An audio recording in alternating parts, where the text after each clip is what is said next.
Muling kumilos ang grupo ng Peace Advocates sa rehiyon ng Mindanao kung saan isang sign for peace ang kanilang inilunsad na inaasahan nilang makakakalap ng milyon lagda mula sa mga susuporta sa magandang layunin. May report si Odessa Cruz.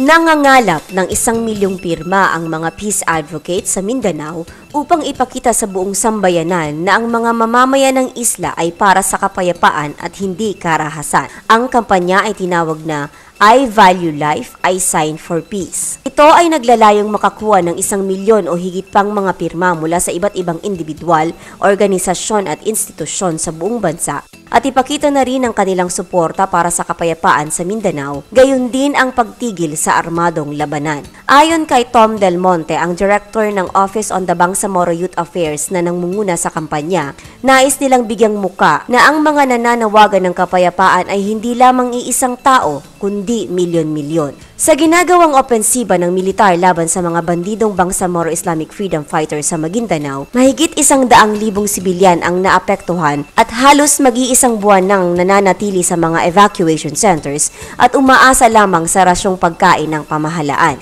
Hindi sila makabalik sa kanilang mga sakahan at tahanan dahil wala pang kasiguraduhan kung kailan matatapos ang mga bakbakan. Umaasa ang mga grupong nagsusulong ng kapayapaan sa Mindanao na sa pamamagitan ng kampanyang katulad nito, mapapakinggan ang kanilang boses upang hindi na muling maulit ang masaklap na kalagayang nararanasan ngayon ng mga mamamayan ng Mindanao.